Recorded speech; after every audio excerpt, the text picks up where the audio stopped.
Hello, everyone, and welcome back to the latest edition of the Jake's Take with Jacob Elyachar Podcast. I'm your host, Jacob Elyachar, Chief Content Producer and Writer at jakestake.com, a pop culture entertainment news website.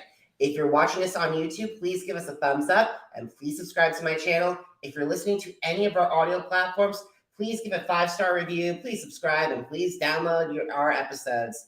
I am very excited to welcome my latest guest. He plays Marquise Howard on Step Up on Stars. He also plays Todd Wesley on the upcoming A Wesley Christmas on BET+. He's the co-founder of Everybody's, and as of this recording, he has over 77,600 Instagram followers. So please help me welcome Terayle Hill to the podcast. Hey, how you guys doing? Thank you so much for having me. I appreciate it. Terayle, thank you so much for taking time on your schedule to talk with me today. I really appreciate it. No, the pleasure's all mine. Thank you so much. I'm looking forward to it. Awesome. So let's get started, shall we? Yeah. So when did you get interested in performing? How did that passion evolve into desire to pursue a career in the entertainment industry? Well, I think as I was a kid, I've always kind of had this performer's mentality. It wasn't something that I kind of saw growing up. I didn't grow up in a city like Los Angeles where acting studios and stuff like that were popular and Hollywood was around the corner. I grew up in a small town called Moreno Valley. Actually, that's where I'm recording this interview from right now. And in Moreno Valley, there's a lot of talented folks, but not a whole lot of resources to do anything with that talent. I picked up writing music and poetry as like just my first ever form of expression. And that was something I loved and held really, really tight to. That was something I loved and held on really, really tight to up until my freshman year of college. And then once I had my freshman year of college, I kind of stepped away from music for some personal reasons. And then I discovered acting about a year later. And ever since then, not only has music made a full 360 back into the equation, but acting has done what it's done in my life too. And I get to blend those passions. So it worked out as best as it could have. And that's amazing because the thing is, I love to hear stories like that of how it started from something and it has evolved into finding to pursue your passion. Yeah, absolutely. It's definitely something I don't take for granted. I love it. And I mean, I've had a lot of like nerve issues growing up when it came to like performance, being in front of crowds, but it never stopped me from doing it because I think the performer in me just loves how it feels. So, I don't see myself walking away from it ever again. I'm glad you did not walk away from that because you are one talented performer. I want to start because you're so welcome. So I want to start with Step Up. As you know, as some of my audience knows, Step Up is directly tied, is a spinoff, the television spinoff of the popular Step Up movie franchise. So how did you hear about the role of Marquise Howard? Yeah, so back in 2017, I got an audition for this show, Step Up. At the time, it was on YouTube Premium. And the role was not a very big role. It was the role of Bully One / Marquise. So we learned in that after I booked the role and I got the full script, it was Bully One for a good half of the script. And then halfway through the script, when my character meets Easto, that's when we first hear his name is Marquise. So when I first initially got the job, I think the episode deal was like maybe 2 or 3 episodes during season 1, but the character just kind of spiraled and grew into the character it is now. We're now in season 3. I'm a series regular, and since then it's moved from YouTube to Stars. So the platform has grown. The way that we tell the story has changed, in my opinion, for the better, because Stars just gives us a bigger playground. There's not as many rules and regulations and a lot of other things that go along with it. And again, they bumped me up from a guest star to a series regular. So they're giving me a lot more responsibility this season. And this is a long shot from episode 1. So I'm grateful. I'm very grateful. That's incredible, and congratulations, because it's amazing to hear about going from a guest star to now a series character, a series regular. It's amazing. And also congratulations on season 3 of Step Up. Thank you. You're so welcome. So you've worked with a plethora of incredible performers, such as Neo, Christina Millan, Faizon Love, and Carlito Olivero. So how was it working with these talented cast members and your ensemble? Man, to be honest with you, like you said, working with, for example, Neo and Christina Millan, like I grew up watching them both. in the world of TV and television and film. And just for a moment, stepping out and just saying rest in peace to Naya Rivera, who was the original Colette. I grew up watching her too. So all of these characters that have played a very integral part of the storyline were also very integral to me learning what the world of acting and TV looks like as a kid, just being interested. I remember watching Neo and Stomp the Yard and in Red Tails and Christina and Love Don't Cost a Thing and various other shows, Faizon Love and Friday and all of these TV shows. And you mentioned Carlito, but of course you have Terrence, you have Rebby, you have Jade, you have Eric, you have Kendra, you have all of these folks, all these young, talented folks that stand right alongside these legends. And I'm just grateful to be in the equation of people included on the cast list, to be honest with you.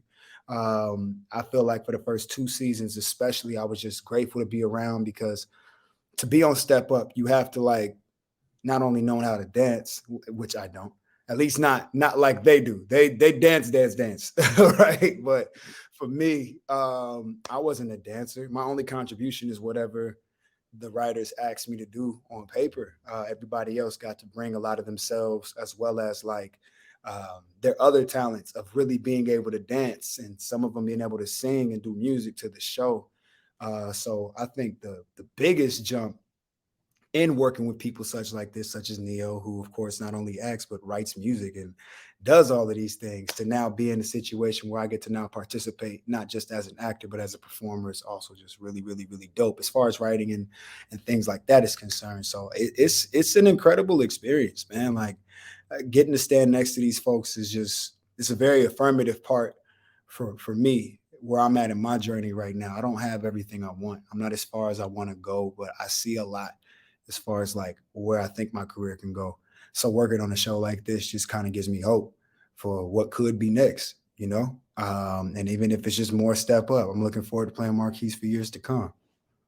And that's great to hear, because I'm so happy to hear that, because there's been so many things with stories with all these about backstage drama, behind the scenes drama. But from the tone of your voice, it sounds that this cast is very solid.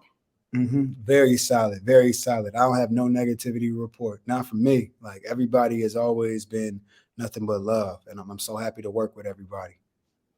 All right. So you had mentioned that Marquise was a bully when he made his premiere. So how has he evolved over the past 2 seasons? And could you possibly give my audience a teaser of what's in store for Step Up season 3 without giving any spoilers away? Yeah, and that's the hard part, right? I know what's all in store for Marquise, but I'll say just for the entire show, anybody who may have seen it, may have just been catching up, or people who've been around for the whole time, these next 4 weeks are about to be very, very, very, very intense. I don't want to give up any spoilers for myself. I just can't. I don't even know how to even talk about it a little bit without giving up too much. But I will say that the show has grown into something very incredible. And at this point, this is the most I've ever seen people online active on Twitter. In my comments, I've seen people arguing online. So for the next 4 weeks, I will say that if you haven't tapped in already, give it a shot. Tap in, and I guarantee you by the time the finale comes, you'll be hooked and you'll be looking for more Step Up.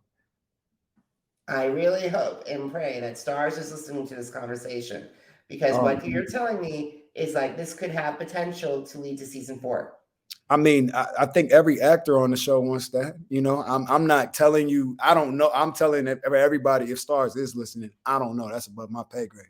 However, if there is an opportunity to come back, of course you want to come back. As an actor, you want that. As a fan of the show, I want that. As somebody who loves just good writing, good television, I studied film in college. I went to Clark Atlanta University and spent all of my time in the film department learning this side of the industry, behind the scenes, on camera. So I can always kind of look at even just the writing staff and know they got a lot in the tank if they want to, So I don't know. As a filmmaker, as somebody who loves good TV, I hope it comes back. I pray it comes back. But, that part's not really up to me. So I'm kind of with everybody else who loves the show, just hoping everybody likes it, Awesome. So let's leave the Step Up universe and talk about your upcoming project, You play Todd Wesley in a BET's A Wesley Christmas. So would Yeah. you please describe this film to my audience and how does it stand out in this current holiday movie season? Absolutely. I'd have no problem with that. So a major shout out to Octet Productions out in DC. They've been doing great work and incredible films for at least the last 5-6 years consistently. Every year, they have at least 2 or 3 projects that come out on a platform such as that. And by the grace of God, this was one of the next ones they got to do. Wesley's Christmas is about 3 young siblings coming home for Christmas to visit their family, but they're all adults. They have their own lives, and every single one of the siblings brings something to the table. Even the parents themselves have their own storylines. And again, it's kind of hard to hop in without giving up too many spoilers. But what I will say, my character, Todd Wesley, kind of brings some of the conflict, but not in a negative way, just more so as the younger brother, the youngest sibling. Your older siblings are going to be on you about specific things, especially if you might have rubbed one of them the wrong way in recent times. Coming home for the holidays can be a little awkward. So my character brings somewhat of a wild card energy into the house where you don't really necessarily know where all of his relationships stand in the house. And by the end, it's a Christmas movie. Everybody's going to feel good about what they're looking at. And again, this is another situation where I kind of don't really feel comfortable giving up spoilers. But what I will say, one thing that stands out is another situation. We're working with a bunch of legends who have lent their time and talents to this project. You got Jasmine Guy, you got Dorian Wilson, you got TC Carson. And these are people that, again, I grew up watching since I was a kid. At this point, I'm talking like 2 or 3 years old. I'm watching A Different World. I'm watching Living Single. I'm watching The Parkers. I'm watching all of these legendary television shows that shaped the way me and my entire family, even some of the inside jokes that we have in the house today come from classic moments on TV shows like that. So to be standing next to them is another incredible feeling. And as far as like how it stands out from other Christmas movies, I won't boast, I won't brag, but it's going to premiere on BET at Thanksgiving. But for those who have the app, they could have seen it as early as the 3rd. And for what I'm hearing, it's like the #1 streamed project on there right now. So yeah, so people that have seen it early on the app, they are giving it nothing but thumbs up. So once it makes its national debut on the channel, we'll see how that goes. But for now, I feel good about it. And I feel like people are going to really like that project too. 2 very different characters, Marquise and Todd, but two very great projects, in my opinion. Absolutely. You caught me right in the middle of my next point. That's a perfect segue because I would love to compare the similarities and differences between both those characters without Yeah, going to spoilers. yeah, of course. Well, I mean, let me see. For those that may be watching Step Up from season 3 and didn't go back to season 1 or 2, a lot of folks are doing that. And it makes total sense too. Stars did an incredible job of summing up the show if you kind of want to jump straight into season 3. For those that went back, they know that I have a brother on the show. Season 3, there's a lot of conflict between me and my brother on the show. Well, rather in season 1 and 2, there's a lot of camaraderie. Todd kind of has that same thing with his brother, Chris.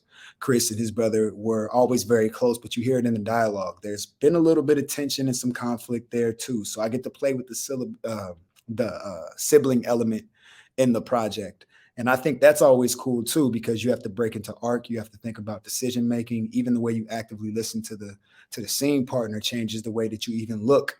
And all of those things are super important. You kind of can see when Marquise is thinking, you kind of can see what Todd is thinking at the same time that conversations are happening. So I think they're both very expressive. I think they're both very opinionated. I think they're both natural leaders, but they, based on even just having older people around them, typically have to take that backseat underdog until it's too late. You kind of have to make a decision and go for it. Both of those characters face that. The biggest differences, however, is your straight up lifestyle. Todd is like a app developing businessman playing with 7-8 figure deals, and Marquise is a reformed drug dealer who now kind of plays security to his older, well, I guess his old, I mean, not older brother, but someone he learned is his brother, basically throughout the span of the season, and dealing with the hostility and the tension that come with his conditioning and how he grew up. So there's a whole lot of internal work on both of those characters, but They live very different lives, and they come off two completely different ways. So I mean, I don't know. I think that's the quickest way I could sum it up without like saying too much on either. I like it, Terayle. I really like it, and especially lets you as an actor go on two sides of the spectrum. Right.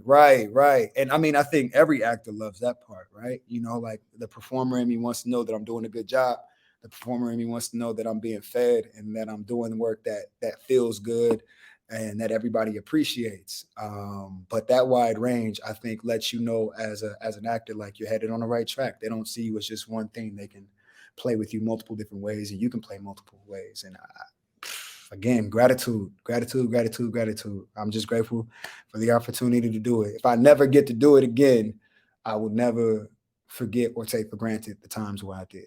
It's been that gratifying up to this point to where if it was to stop, I would still look at my life and be totally grateful for this portion of it. Awesome. I love hearing that. So let's talk about Everybody's Ink. So Yes. can you describe Everybody's Ink to my audience, and how did you and your founder Ivan Gaskin start a platform? Well, so me and Ivan Gaskin is like a brother, a long lost brother I didn't realize I had until about 3 years ago. Not literally. He's just a really good friend of mine, graduated of Morehouse College in 2016. I graduated from Clark at the same time, but we came together maybe just shy of a year after that with this idea. He had been playing with the idea of having a media company. I was developing one. And once we linked up, it just made sense to kind of do business together. And we've created this media enterprise with multiple branches.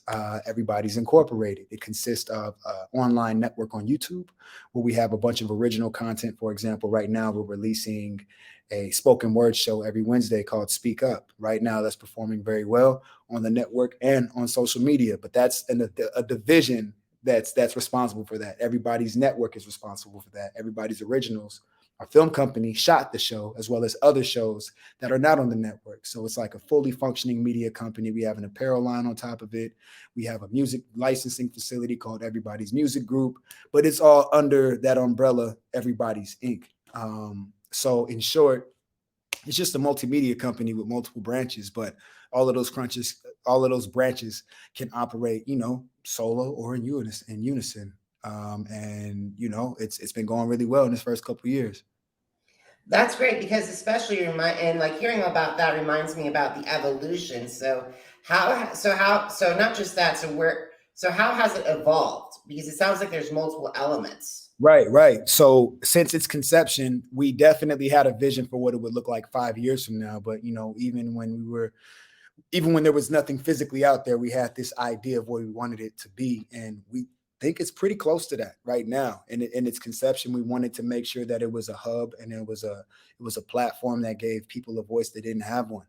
For example, for that spoken word show, for example, we've hosted over 60 poets over the span of the last 2 years, 3 per episode on average. And some of our poets, including one in particular, shout out to Matt Capone, one of his videos went viral on our channel. It turned into us increasing our platform by like 15,000 followers in like 2 weeks time. But for him, I'm not sure if there are more opportunities that came from him. I just know he kept on messaging us, just grateful for the opportunity. But there's a whole lot of other artists on that channel, the network. It's not just spoken word shows. We have a podcast. We have a podcast on there. We have an interview series on there. We shot another interview series. We release short films every Friday from collaborators in our network, music videos from artists locally. So it's basically just like a platform to just display what people have, but we've created a bunch of different shows to not like create talent shows for people, but it's like it's a display. Let's look at this new talent. And then in the meantime, for 2023, we're creating actual scripted dialogue content and short films and feature films to also air on the network and compete in film festivals. So it's just a round company that we plan to grow over years, slowly but surely. But yeah, we don't really have a limit in mind for it. We just want to kind of work at the capacity we can every time. If we can do these projects in the span of 3 to 4 years, then we're going to focus on these projects right here, and everything that we can't necessarily either afford to do resource wise or don't have all the people we need, we'll just continue developing it and set it to the side once it's ready to go and those resources present themselves. That way we stay ready, so we don't have to get ready when it comes to, handing out opportunities or releasing content. We're just kind of keeping the train rolling. We've expanded our company out into multiple people that we can tap onto for resources, and we have a nice little team. We're developing, but it's going very well. And that's amazing, Terayle, because something tells me by looking all this and hearing about all this that everybody's could be a force to be reckoned with in entertainment. By the grace of God, that's what me and Ivan talk about. We just went through all of Q4, and we're looking at the top of 2023. We're releasing an interview series on a different YouTube channel that we shot. It'll be season 2 of a show called Paths, for example. Paths was created by Christian Robinson. It stands for Provoking Artists Through Honest Steps. So prior to the pandemic, Christian Robinson would take somebody in front of the camera and somebody behind the scenes and go into these inner city schools, and show the students like a career day. This is what this person does, and this is what this person does. One person might work as an actor, obviously. Another person might work in like hair department or stunts or something completely different. And you get to hear about the many different pathways into the industry. So when the pandemic hit, Christian reached out to Ivan and myself, and we were able to come up with the concept where we shot a visual podcast. And this past season that we just did, that's going to be coming out in January, we were able to actually have students on crew, shooting, helping with the slate, helping with audio, helping with BTS in unison with Everybody's Originals, our film company. So even if it's not on the network, it's just content that we're creating, and we care a lot about. The overall mission is just to spread the word on how to grow when it comes to paths, when it comes to entertainment pursuits, and exploring all the different possibilities. But it's all in alignment with bringing people together. And that's the whole goal for Everybody's In. And I love hearing that the students have the opportunity to go and work on these jobs, and especially if they go into our industry, like that's that's like a good way to build your crew, especially if there's crews coming, or if there's hair departments coming, or like if their costume departments are looking for stuff. That's the best way to grow. And I'm grateful that I've got to see, like back in my hometown of Kansas City, I was part of an organization called Mind Drive, which is a nonprofit that helped inner city students learn about either automotive or creative or marketing and digital. So I really like that. And I really like the concept. I'm so glad that you guys are letting these students learn about these options. Yeah, we appreciate. Well, thank you for sharing that with me, because that even furthers the point. Like I said, as I speak, I'm sitting in Moreno Valley in my mom's house right now. And I remember growing up in a city like Moreno Valley. I'm not sure what Kansas City is like, but Moreno Valley is a very relatively small town when you think about California. It's a city in between cities. It's got like one mall, like one mall. And now they're building out the outskirts with warehouses and stuff like that. But for the most part, I remember when I was in first grade, we were looking at the city map, and I didn't even see Moreno Valley on it. And the teacher explained to me that the city is kind of too small. We'd see Riverside, but we wouldn't see Moreno Valley on the map. I'm like, what are you talking about? But that's kind of giving you an idea of what it was like being, for example, a creative in a city where there was not like a whole lot of arts. We had a rec center, but we didn't like hear from the school what the rec center was doing. We had arts programs within the schools, but they were severely under budgeted. I remember when my brother was in middle school, they cut the music program, and he played trombone. You know what I mean? So I don't know. It's a city without a whole lot of resources, but a whole lot of potential. So in my head, I would love to bring an organization like Paths, or even the one that you mentioned, to the city like this, in hopes that we can spread the word and bring some resources to Moreno Valley.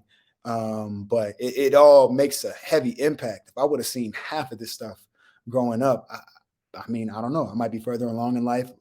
Some of the people I know that grew up in this city might have different options in front of them today. So I want to make sure the kids that are here in this city from 2023 and beyond have everything they need. And that is incredible, Terayle. That is amazing. I have to go back because my brother Aaron was Yeah. a trombone player from Oh, 5th wow. grade to 12th grade. Really? Before going into tuba. This is my younger brother, Aaron. He was a trombone player from 5th grade to 12th grade, but he's jumped onto tuba and did 4 years at the Pride of Arizona marching band as a Wow. tuba So player. I gotta brag real quick. This picture right here, and it's funny. I don't really ever have this picture up too much, like in the interviews and stuff. But this is my older brother. He passed away in 2018, unfortunately. But when he was in 5th grade, he picked up the trombone and played till 12th grade. He was in the marching band. He actually had like a 4.6 GPA. He was an opera singer. This really right here is one of my biggest motivations when it comes to the arts, because in Moreno Valley, until I met like my stepfather, Big Archie, I didn't have a whole lot of people in my life that were pursuing the arts. It was really just my older brother. And even my little sisters, they're here in the house somewhere, and they have a lot of talents that they have. And the youngest one is interested in getting into performing, and the older of the youngest little sisters, she's got an incredible voice. She sounds like a canary, you know what I mean? But if it wasn't for Tevin, really being in plays, was all sports until like the middle of high school. But him being in plays, him being in band, him studying sheet music all day and night, still managing incredible grades, going to OCU for his opera degree, like performing arts degree. Like, unfortunately he didn't live past the age of 26, but everything that he did in the arts, I keep with me to this day. You know what I mean? It was right here in Moreno Valley where I felt the most inspired, just being his roommate.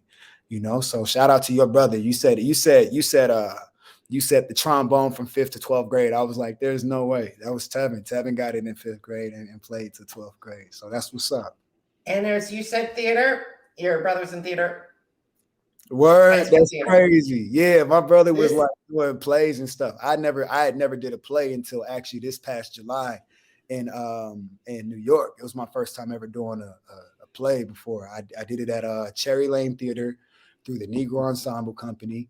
Khalil Kane, Cynthia Kitt, Shaquala Gooden, Adiaga Faiza, and myself. We and then of course there was a bigger team. Cynthia Kitt was actually the producer, but we did it at a Cherry Lane Theater in New York for like 2.5 months. And man, I was just thinking like, man, I wish Tevin could see this. But I also knew that Tevin was in the room because it was my first play, and I was there for his, so he owed me that. But yeah, that arts life and that stage life and that performer life, it's a real, I can't even explain it, man. It's a drug. I'd be super nervous even doing interviews like this, but when it's time to perform, I just want to do my part. You're doing great. You're doing great. I need to get you back to Everybody's Inc. really quickly, because of course. What are the qualities of do you, Ivan, and your team look for in creators who are interested in joining you guys in Everybody's Inc.? So this is an interesting question, because Ivan and I were just talking about, leadership positions within the company. And while that's still kind of being discussed, what I will say is we want people who take everything seriously when it comes to the craft. This can't just be something about making a quick buck. This is not about, getting your insights and your likes up. This is more so about creating content that matters to people. Giving people a voice and taking the content serious enough to invest in the quality, invest in the process of making it, and making sure that it not only looks good, but it improves over time. Everybody's Inc. is about constant progress for the culture. So as we put our all into the work that we do, we ask our performers and anybody who collaborates with us to care about it as much as you asking us to, because we will, and we'll show up and we'll do it time and time again, at whatever cost, because we love it, But for now, if anybody's interested in working with Everybody's this early of a phase, Everybody's interested in working with you. Everybody's got to be prepared, and it's as simple as an email or a DM with a concept, or whenever we have castings, for example, follow the page, and when we have things going on, we let everybody know. No pun intended. Awesome. So, second to last question. Yeah. Where on social media can they connect with you? Oh, easy. A couple places. If you want to connect with me about business matters, you can follow the Instagram page, which is Everybody's Inc. That's it. Everybody's.inc. Now, the company name, Everybody's, Inc. is spelled with an I-E-S, not a Y-S. So when you search everybody's, Everybodies, Inc. That's it. And of course, my personal page, you can send me a message. It's just Terayle, my first name. It's spelled Terayle. And then there's an underscore at the end. So Instagram at Terayle. And then on my company page, everybody's.inc. Awesome. And one final plug. Are you ready? Yeah, I'm ready. Where can my audience find Step Up, and where can my audience find find A Wesley Christmas? Of course. So Step Up on Stars every Sunday. Really, if you're like me and you really can't wait, it really comes out Sunday at midnight, which is like 9:00 p.m. Pacific time. So I kind of catch it on Saturday nights as soon as it comes out. But definitely, if you wanted to go to bed and wake up Sunday morning, it's going to be right there for you.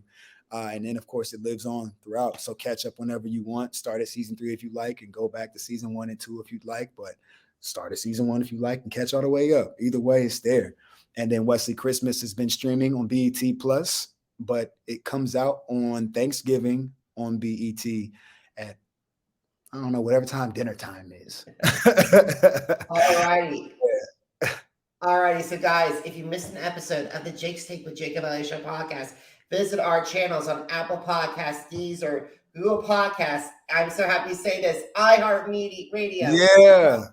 Podcast Addict, Spotify, and Spreaker. Jake's Take with Jacob Elyachar, JACOBELYACHAR. Now, are you on social media? I'm on social media too. Facebook, Instagram, Twitter, and YouTube. Jacob Elyachar, JACOBELYACHAR. Terayle, Jake-Take.com, the blog that started it all, is finishing off its 12th year. Yo, wow. Congratulations. And congratulations on all those platforms too. You know, I'm a huge fan of iHeart and a few of those others. I subscribe to a lot of podcasts. So I get it, man. Congratulations on all your success and many continued blessings throughout the holiday season. Thank you. And congratulations to all of your success, Terayle. And thank you so much for taking time out of your schedule to talk with me today. And guys, thank you so much for listening. Thank you so much for watching. Until next time, everybody, have a great one. Goodbye. Have a great one, everybody.